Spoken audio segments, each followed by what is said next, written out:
Okay, Peah, Perek Daled Mishnah Hey. So in the past couple of Mishnayot, we have been learning about the fact that the Ani has the right to enter into the Balabait's field, into the owner's field, and he's obligated. He's the one that's going to collect Peah.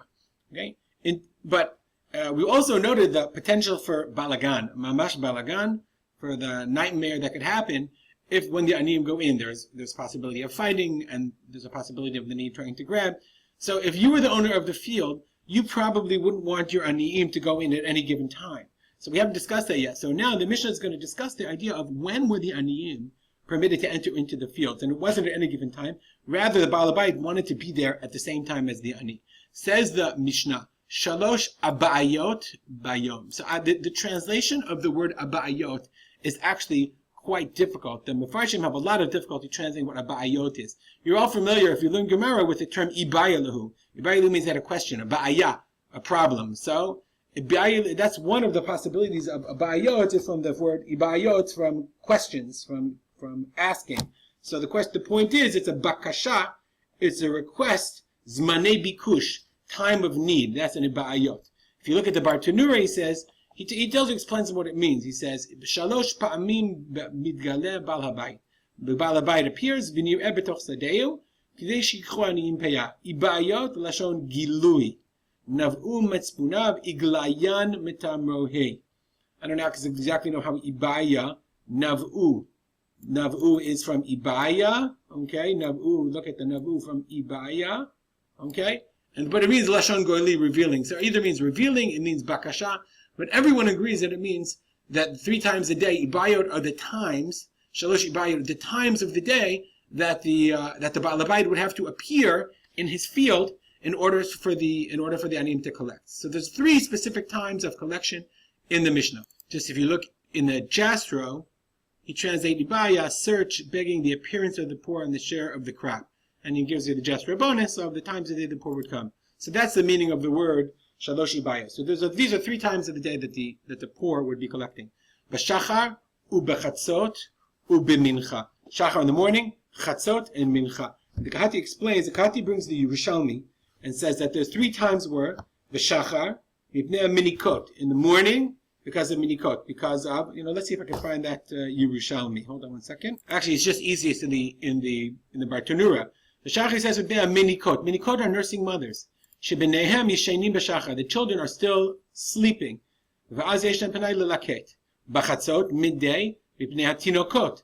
Children shedarkam latzek b'chatzot, v'okim lelakot b'peah. U'b'mincha, and in mincha b'bnei zkenim, the older people who are walking on their crutches, on their canes, and they can't get there till later. So says the Mishnah. First of all, it's very interesting, okay, that the 3 times were designed for the 3 types of poor people who are out collecting. Notice one of them is women, minikot. They would leave their babies and they would go collect and hopefully have enough food to come back and feed them. Okay, chatzot, the children that were sent out, and mincha, this came in the elders. The afternoon is the elders. So you had the morning, the afternoon, and the evening, 3 different separate times. And what's the assumption? What about the able-bodied men?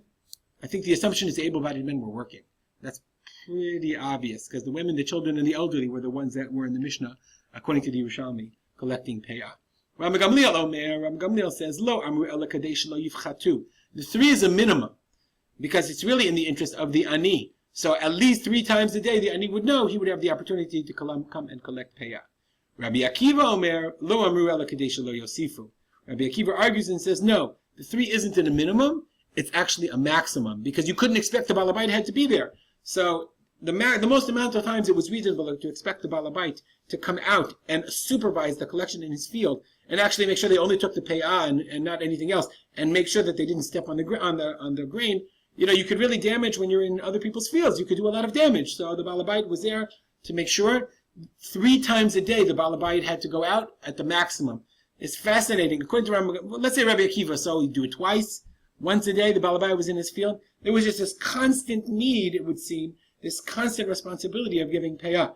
And we're going to see that you would think it's once a year, but it's really not, because we're going to see that some people gave it all the time. Actually, from our experience in Ruth went out to collect the leket. So people were there all the time collecting. So we see that this is something the Baal Habayit had to be aware of and have people in his fields all the time asking for collections. Is there Peah?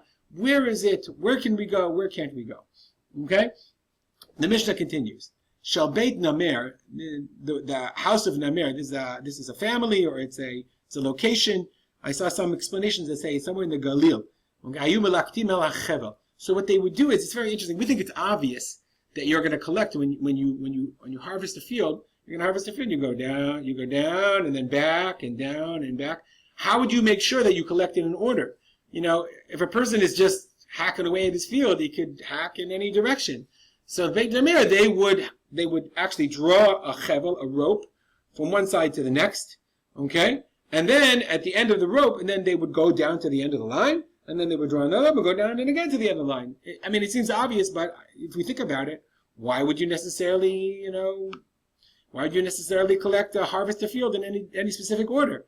If you have a tractor, you just go in order, like you're mowing the lawn. If you're doing it by hand, what difference does it make really? Anyway, v'notnim peah mikol omen ve'omen. Omen ve'omen here means each line.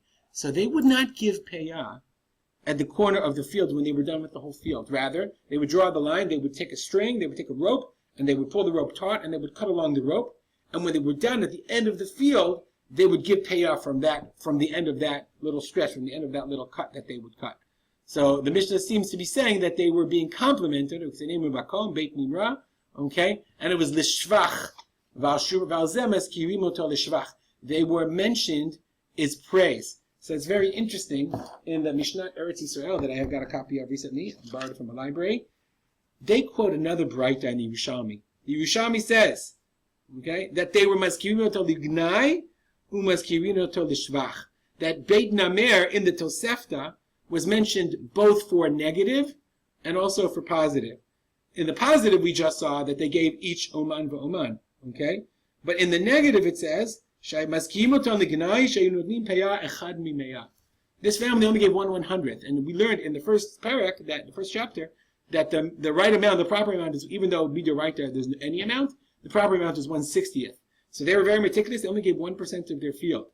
But on the other hand, they would give it every row. So there was always a time to collect. So it's interesting to note that the Tosefta quotes the Gnai, the negative, and the positive. Whereas in the Mishnah, Beit Namer is only quoted for the positive. It's an interesting fact to be aware of, that Beit Namer, they got in for good. They probably had good PR. But they had what to improve as well. They didn't give enough peah. I would like to dedicate this learning to the memory of my father, Harav Simcha ben Yitzchak Kalman. If you have any comments or questions, please feel free to contact me, rspolter@gmail.com. Have a great day.